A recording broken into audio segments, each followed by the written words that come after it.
राम मंदिर अयोध्या में राम जन्मभूमि के स्थान पर बनाया जा रहा एक हिंदू मंदिर है, जहां मान्यताओं के अनुसार हिंदू धर्म के भगवान विष्णु के अवतार भगवान श्री राम का जन्म स्थान है। मंदिर निर्माण की पर्यवेक्षण श्री राम जन्मभूमि तीर्थ क्षेत्र कर रहा है। 5 अगस्त 2020 को भारत के प्रधानमंत्री नरेंद्र मोदी द्वारा भूमि पूजन अनुष्ठान किया गया था और मंदिर का निर्माण आरंभ हुआ था। विष्णु के एक अवतार माने जाने वाले राम एक व्यापक रूप से पूजे जाने वाले हिंदू राजा हैं। प्राचीन भारतीय महाकाव्य रामायण के अनुसार राम का जन्म अयोध्या में हुआ था। इसे राम जन्मभूमि या राम की जन्मभूमि के रूप में जाना जाता है। 15वीं शताब्दी में मुगलों ने राम जन्मभूमि पर एक मस्जिद बाबरी मस्जिद का निर्माण किया। हिंदुओं का मानना है कि मस्जिद का निर्माण एक हिंदू मंदिर को खंडित करने के बाद किया गया था। यह 1850 के दशक में ही था जब विवाद हिंसक रूप में सामने आया था। विश्व हिंदू परिषद ने घोषणा की थी कि वह इलाहाबाद उच्च न्यायालय की लखनऊ पीठ द्वारा रोकने के आदेश दिए जाने से पहले विवादित क्षेत्र पर मंदिर की आधारशिला रखेगी। विहिप ने तब उन पर श्री राम लिखी धनराशि और ईंटें एकत्रित की। बाद में राजीव गांधी मंत्रालय ने वीएचपी को शिलान्यास की अनुमति दे दी। तत्कालीन गृह मंत्री बूटा सिंह ने तत्कालीन वीएचपी नेता अशोक सिंघल को अनुमति दे दी। प्रारंभ में केंद्र और राज्य सरकारें विवादित स्थल के बाहर शिलान्यास के आयोजन पर सहमत हुई थीं। हालांकि 9 नवंबर 1979 को विहिप नेताओं और साधुओं के एक समूह ने विवादित भूमि पर 7 घन फुट गड्ढे खोदकर आधारशिला रखी। सिंहद्वार यहां स्थापित किया गया था। कामेश्वर चौपाल बिहार के एक दलित नेता पत्थर बिछाने वाले पहले लोगों में से एक बने। विवाद का हिंसक रूप दिसंबर 1942 में बढ़ गया जब बाबरी मस्जिद का विध्वंस हुआ। विभिन्न शीर्षक और कानूनी विवाद भी हुए, जैसे कि अयोध्या अध्यादेश 1933 में निश्चित क्षेत्र के अधिग्रहण का मार्ग। 2019 अयोध्या विवाद पर उच्चतम न्यायालय का निर्णय लिया गया था कि विवादित भूमि को सरकार द्वारा गठित एक ट्रस्ट को सौंप दिया जाए। गठित ट्रस्ट श्री राम जन्मभूमि तीर्थ क्षेत्र था। 5 फरवरी 2020 को संसद में घोषणा की गई थी कि द्वितीय मोदी मंत्रालय ने मंदिर निर्माण की एक योजना को स्वीकार कर लिया है। रामलल्ला 1979 के बाद से विवाद के अदालती मामले में मुकदमेबाज थे। उनका प्रतिनिधित्व विहिप के वरिष्ठ नेता त्रिलोकीनाथ पांडे ने किया, जिन्हें रामलल्ला का अगला मानव मित्र माना जाता था। वास्तुकार राम मंदिर के लिए मूल डिजाइन 1988 में अहमदाबाद के सोमपुरा परिवार द्वारा तैयार किया गया था। सोमपुर कम से कम 15 पीढ़ियों से दुनिया भर के 100 से अधिक मंदिरों के मंदिर के डिजाइन का हिस्सा रहा है।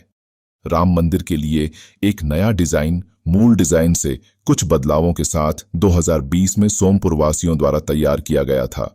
मंदिर 235 फीट चौड़ा, 360 फीट लंबा और 161 फीट ऊंचा होगा।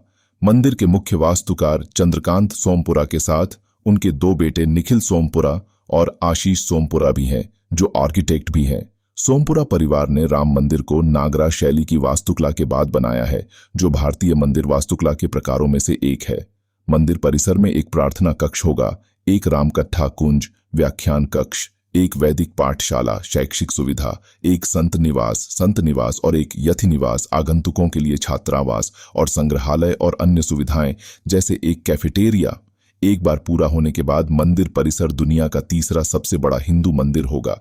प्रस्तावित मंदिर का एक मॉडल 2019 में प्रयाग कुंभ मेले के दौरान प्रदर्शित किया गया था। निर्माण श्री राम जन्मभूमि तीर्थ क्षेत्र ने मार्च 2020 में श्री राम मंदिर के निर्माण का पहला चरण शुरू किया। हालांकि भारत में कोविड-19 महामारी लॉकडाउन के बाद 2020 चीन भारत झड़पों ने निर्माण को अस्थायी रूप से स्थगित कर दिया। निर्माण स्थल के समतल और खुदाई के दौरान एक शिवलिंग, खंभे और टूटी हुई मूर्तियां मिलीं। 25 मार्च 2020 को भगवान राम की मूर्ति को उत्तर प्रदेश के मुख्यमंत्री योगी आदित्यनाथ की उपस्थिति में एक अस्थायी स्थान पर ले जाया गया। इसके निर्माण की तैयारी में विश्व हिंदू परिषद ने एक विजय महामंत्र जाप अनुष्ठान का आयोजन किया, जिसमें 6 अप्रैल 2020 को विजय महामंत्र श्री राम जय जय राम का जाप करने के लिए अलग अलग स्थानों पर लोग एकत्रित होंगे। यह मंदिर के निर्माण में बाधाओं पर विजय सुनिश्चित करने के लिए कहा गया था। लार्सन एंड टुब्रो ने मंदिर के डिजाइन और निर्माण की निःशुल्क देखरेख करने की पेशकश की और वह इस परियोजना के ठेकेदार हैं।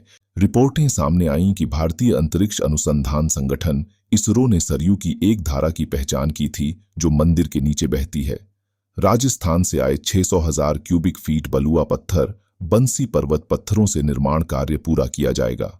परिवर्तनात्मक समारोह मंदिर निर्माण आधिकारिक तौर पर 5 अगस्त को आधारशिला के समारोह के बाद फिर से शुरू हुआ।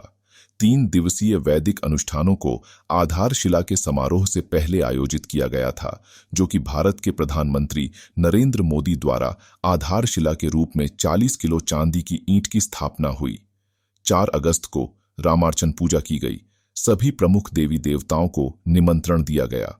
भारत भर में कई धार्मिक स्थानों से भूमि पूजन, मिट्टी और पवित्र पानी के अवसर पर त्रिवेणी संगम नदियों के गंगा, सिंधु, यमुना, सरस्वती पर प्रयागराज, कावेरी नदी पर तालकावेरी, कामाख्या मंदिर असम और कई अन्य लोगों में एकत्र किए गए थे। आगामी मंदिर को आशीर्वाद देने के लिए देश भर के विभिन्न हिंदू मंदिरों, गुरुद्वारों और जैन मंदिरों से मिट्टी भी भेजी गई। मिट्टी को 4 धाम के 4 तीर्थ स्थानों के रूप में भी भेजा गया था। संयुक्त राज्य अमेरिका, कनाडा और कैरिबियन द्वीपों के मंदिरों ने इस अवसर को मनाने के लिए एक आभासी सेवा का आयोजन किया। टाइम्स स्क्वायर पर भगवान राम की छवि दिखाने की योजना भी बनाई गई। हनुमानगढ़ी के 7 किलोमीटर के दायरे के सभी 7,000 मंदिरों को भी दिया जलाकर उत्सव में शामिल होने के लिए कहा गया। अयोध्या में मुस्लिम भक्त जो भगवान राम को अपना पूर्वज मानते हैं, वे भी भूमि पूजा के लिए तत्पर हैं। इस अवसर पर सभी धर्मों के आध्यात्मिक नेताओं को आमंत्रित किया गया था। 5 अगस्त को प्रधानमंत्री नरेंद्र मोदी हनुमानगढ़ी मंदिर में हनुमान की अनुमति के लिए गए थे। इसके बाद राम मंदिर का जमीनी तोड़ और शिलान्यास हुआ। योगी आदित्यनाथ, मोहन भागवत, नृत्य गोपाल दास और नरेंद्र मोदी ने भाषण दी। मोदी ने जय सिया राम के साथ अपने भाषण की शुरुआत की और उन्होंने उपस्थित लोगों से जय सिया राम का जाप करने का आग्रह किया। उन्होंने कहा, जय सिया राम का आह्वान न केवल भगवान राम के शहर में बल्कि आज पूरे विश्व में गूंज रहा है और राम मंदिर हमारी परंपराओं का आधुनिक प्रतीक बन जाएगा। नरेंद्र मोदी ने राम मंदिर के लिए बलिदान देने वाले लोगों को भी बहुत सम्मान दिया। मोहन भागवत ने मंदिर बनाने के आंदोलन में योगदान के लिए लालकृष्ण आडवाणी को भी धन्यवाद दिया।